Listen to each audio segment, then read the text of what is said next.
Au Mali, plusieurs soldats ont été tués mercredi dans une attaque imputée à des djihadistes contre leur poste dans le centre du pays, un des foyers de la violence qui ensanglante le Sahel. Les affrontements persistants au Darfour ont brisé les rêves de ces Soudanais qui espéraient rentrer chez eux après la chute du président Omar el-Béchir.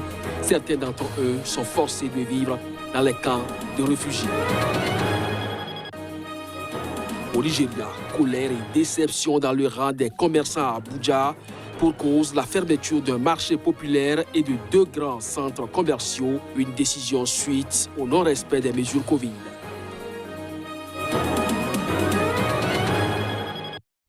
C'est là les grands titres à développer au cours de cette édition. Bonsoir à chacun, bonsoir à tous et bienvenue. Les affrontements persistants au Darfour ont brisé les rêves des Soudanais qui espéraient rentrer chez eux après la chute du président Omar el-Béchir.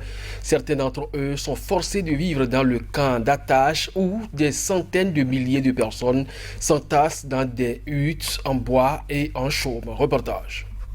Des affrontements interethniques ont éclaté le mois dernier au Darfour, faisant plus de 200 morts, dont 159 à Del Guénéna, la capitale du Darfour Ouest.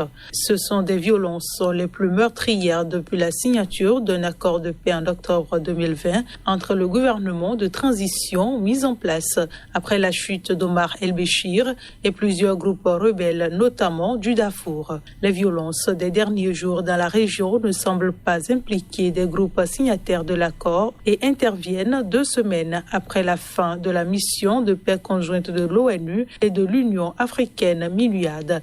Mokhtar Mohamed, réfugié dans le camp d'Attache, espérait pouvoir rentrer dans son village du Darfour pour cultiver ses terres et s'occuper de son bétail.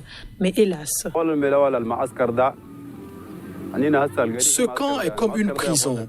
C'est comme vivre comme des prisonniers. Mais dans ton village, tu es libre. Tu peux cultiver ta terre. Tu peux élever du bétail et tout. Dans ce camp, c'est difficile de trouver du travail. Il n'y a pas, sauf avec les organisations d'aide humanitaire.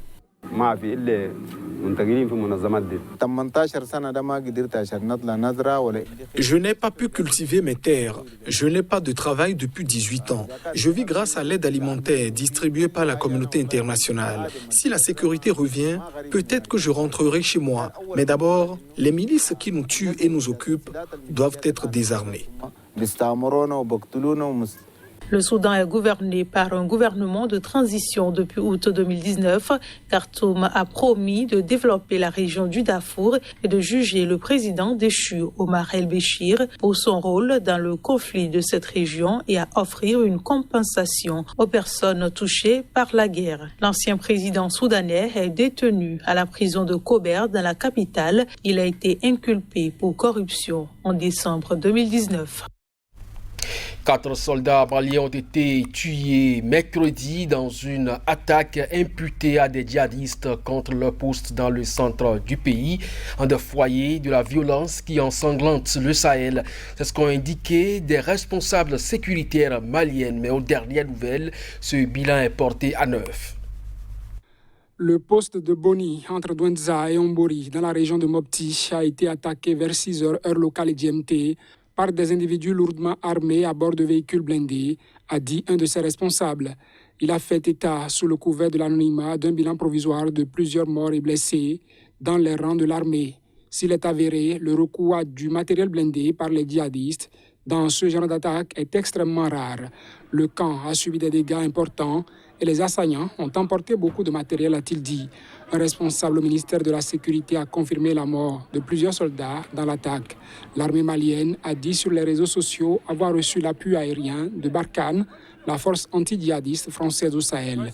Un responsable militaire malien a indiqué que les djihadistes avaient subi de pertes importantes, sans plus de précision. Le secteur a été le théâtre dernièrement d'intenses opérations, comme l'opération baptisée Eclipse et conjointe aux armées maliennes et françaises contre les djihadistes. Une alerte provenant des services de renseignement français. Al-Qaïda viserait désormais le Bénin et la Côte d'Ivoire. Un projet d'expansion est en cours d'exécution depuis l'année dernière, selon les informations révélées par le patron du renseignement extérieur français. Le conclave du groupe terroriste pour définir l'élargissement de son emprise remonte à février 2020 selon les informations de la DGSE. Il avait réuni toutes les têtes de pont d'Al-Qaïda, Abdelmalek Droukdel, chef historique d'Al-Qaïda au Maghreb islamique, Iyad Ag-Ghali, chef du groupe de soutien à l'islam et aux musulmans, et l'un de ses fidèles adjoints, Amadou Koufa, chef de l'unité de combattants de Massina. Même si Abdelmalek Droukdel a été neutralisé en juin 2020 par les forces françaises dans le nord du Mali, la menace n'est pas pour autant écartée, précise la DGSE. Les leaders qui s'étaient réunis sont les héritiers directs d'Oussama Ben Laden. Ils poursuivent son projet politique avec l'objectif assumé de commettre des attentats en Occident et en Europe en particulier, a précisé Bernard Emy, patron du renseignement extérieur français. La présence de relais terroristes en Afrique de l'Ouest n'est pas nouvelle. Dans son audition devant la police malienne, le terroriste surnommé Ibrahim 10 évoque en 2016 ses repérages menés sur instruction même du chef djihadiste Mokhtar Belmokhtar. Il raconte avoir effectué un premier voyage dès 2012 en Côte d'Ivoire et fait état d'autres déplacements, notamment au Sénégal. La Côte d'Ivoire apprend dans la douleur en jour de mars 2016 qu'elle est une cible des djihadistes. L'attaque de la cité balnéaire de Grand Bassam, revendiquée par AQMI, fait une vingtaine de morts. En juin 2020, c'est un poste avancé à la frontière avec le Burkina, à Kafolo, qui est attaqué par les djihadistes liés à la Katiba Massina. Le Bénin, de son côté, a été une première fois le théâtre d'un enlèvement en 2019 dans le pacte de la Pendjari. L'un et l'autre des deux pays étaient déjà fréquentés par des unités des combattants qui, mis à part les quelques attaques, sont une zone de refuge pour l'approvisionnement et le trafic de carburant, selon la Direction générale de la sécurité extérieure française. Au Tchad, cette fois, l'opposition fait front commun contre la candidature du président Idriss Déby Itno. 12 des 8 partis politiques ont scellé une alliance électorale pour empêcher la réélection du président sortant au pouvoir depuis 30 ans. L'élection se tient en avril prochain. Les membres de ce front ont indiqué au cours d'une déclaration qu'il ne s'agit ni d'une fusion, ni d'un regroupement de partis, ni d'une coalition de partis, mais d'une alliance électorale dénommée Alliance Victoire. En adhérant à ce manifeste, chaque parti signataire renonce à présenter à titre individuel un candidat à la présidentielle, ont précisé les signataires du document, parmi lesquels Saleh Kebzabo et Mahama Amatalabo, deux ténors de l'opposition. L'Alliance Victoire adopte et élabore un programme commun de gouvernement, un code de conduite et définit les critères de désignation du candidat unique sur une base transparente et consensuelle selon le manifeste qui ne donne pas de date pour le choix de ce candidat commun. L'adhésion à cette alliance reste ouverte aux partis de l'opposition selon le test. Après 30 ans d'élection, tous les acteurs de l'opposition peuvent s'accorder à reconnaître que cette politique de fait cavalier seul, dans une sorte de multitude des partis face à l'unique et incontournable candidat du MPS, le mouvement patriotique du salut, le parti présidentiel, depuis 1996 a montré ses limites, souligne le document. L'élection présidentielle d'avril sera suivie par les législatives fixées au 24 octobre 2021, après avoir été maintes fois repoussées depuis 2015. En Centrafrique, la coalition de l'opposition a annoncé mardi se retirer entièrement des élections législatives. Elle dénonce un simulacre après le rejet de la plupart de ses requêtes en annulation du scrutin du premier tour. Reportage. La Cour constitutionnelle centrafricaine a annulé lundi pour des irrégularités les résultats du premier tour dans 13 circonscriptions sur 140. Les leaders de la coalition de l'opposition démocratique ont dans un communiqué déclaré se retirer entièrement du calamiteux processus. En dépit de nombreuses irrégularités, des fraudes massives, des violences, la Cour constitutionnelle, en proclamant les résultats définitifs du premier tour des législatives, a confirmé ce que celles-ci ont été un simulacre, ont-ils dénoncé. L'incertitude demeure pour 58 autres où le scrutin n'a pas pu avoir lieu en raison de l'insécurité. Le 27 décembre, jour des élections présidentielles et législatives, 2 électeurs inscrits sur 3 n'avaient pas eu la possibilité d'aller voter dans un pays sous le coup d'une offensive de 6 des plus puissants groupes armés qui contrôlent 2 tiers du territoire depuis le début de la guerre civile, en 2013. Plus d'1 mois après le vote, ce sont donc 118 sièges qui restent à pourvoir soit lors d'un second tour dont la date n'a pas encore été fixée, soit au terme d'un nouveau scrutin à 2 tours. Dans toutes les circonscriptions où le scrutin a été annulé et toutes celles où il n'y a pas eu de vote, un premier et un second tour seront organisés, a précisé le rapporteur de l'Autorité nationale des élections, Théophile Momokoama, sans en préciser le nombre. La présidente de la Cour constitutionnelle a toutefois rappelé que la Constitution prévoit que l'Assemblée nationale doit être installée au plus tard le 2 mai.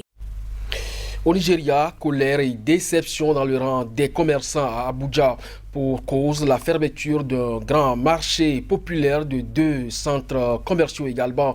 Une décision d'un tribunal qui a constaté le non-respect des protocoles de prévention du Covid-19. Le Nigeria, avec près de 200 millions d'habitants, comptabilise officiellement 116 655 cas de Covid-19, dont 1485 morts. Environ la moitié de ces cas est recensée à Lagos, qui avait enregistré la première infection en Afrique subsaharienne en mars 2020. La seconde vague, commencée en novembre, a atteint un pic de contamination il y a 2 semaines, mais semble depuis quelque peu se tasser et se stabiliser selon les autorités sanitaires. Le nombre de bonbonnes d'oxygène nécessaires pour traiter les patients est passé de 110 par jour il y a quelques semaines à 500 au moment du pic pour redescendre à 350. Nous n'avons jamais manqué d'oxygène, nous avons failli ne pas en avoir assez et nous avons été mis à rude épreuve. Mais nous n'avons jamais été dans une situation où nous avons des patients qui ont besoin d'oxygène et où il n'y en a pas. Certains d'entre nous ici ne dorment même pas la nuit parce que nous avons des appels, nous devons aller soigner des patients. Certains d'entre nous ne partent pas, nous restons à l'hôpital 2 jours, 3 jours, voire certains 5 jours.